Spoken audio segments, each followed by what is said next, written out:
ó máa ń tì mí ló bá tán Nàìjíríà wọ wàhálà o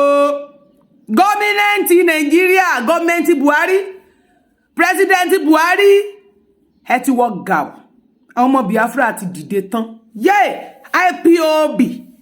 wọ́n ti dìde tán o wọ́n ní kẹ́ rìlíìsì Kánú àbí kí ló dé láti bí ọdún méjì kí ló ṣẹlẹ̀ sáà ti ní wọn lè rúlu yín ẹ ti ní Yíbò lè rúlu Nàìjíríà ẹ lè aláwọ̀ kí Yíbò rúlu Nàìjíríà ẹ dẹ̀ rìlíìsì Yíbò kan mọ́ bá ti wọn lọ àwọn ọmọ ti dìde wọ́n ti bínú tán báyìí wọ́n ti wà ní Abia State báyìí ní Abia ó ń ṣẹlẹ̀ lọ́wọ́lọ́wọ́ ní Abia State báyìí wọ́n ti bẹ̀rẹ̀ complete ní gbogbo wọ́n ti láì lọ báyìí wọ́n ti bẹ̀rẹ̀ báyìí o fún release protest fún release Nnamdi Kanu because this is getting too much.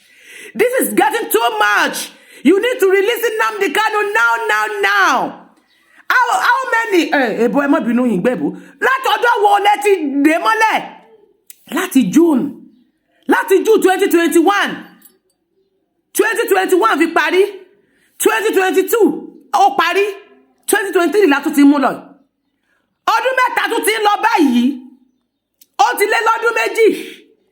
bí ọdún méjì báyìí lẹ ti ti arákùnrin ìmọ́lé pẹ̀lú aṣọ kan lọ́rùn nígbà tẹ́ ẹlẹ́ẹ̀fẹ́ kẹ́niyẹn ẹníwọ̀n lè rúlu yín ẹlẹ́ẹ̀lẹ́ jẹ́ kí Yíbò ṣèjọba ẹ fi Yíbò lẹ̀ kó máa lọ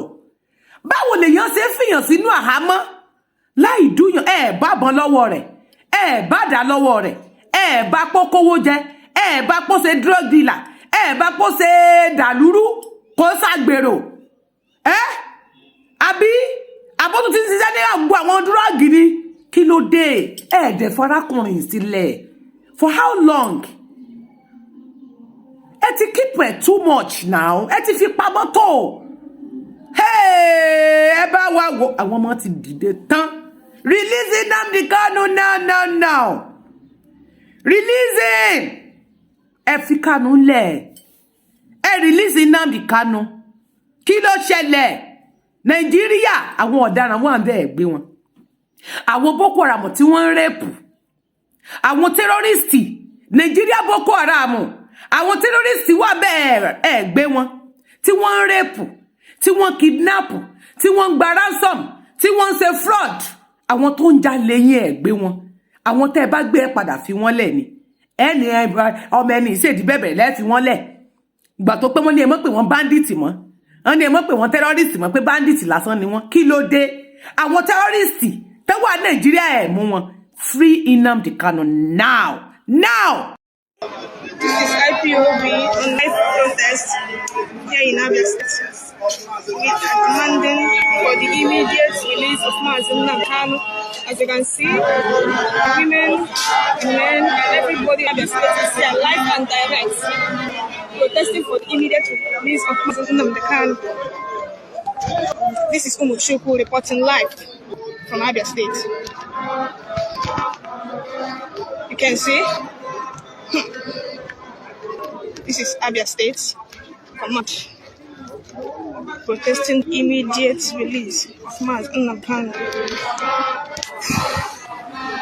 You see the multitudes of people.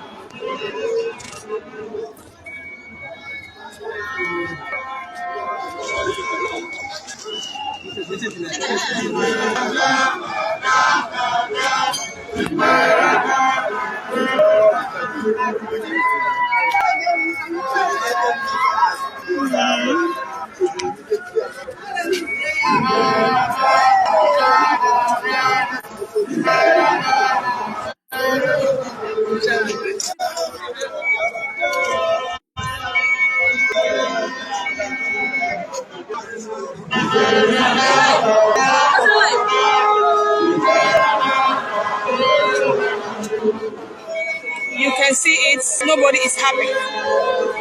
about the continual detention of Nnamdi Kanu. That is why everybody is on the street protesting for the immediate release of our leader, Nnamdi Kanu, unconditionally, just as the appeal court has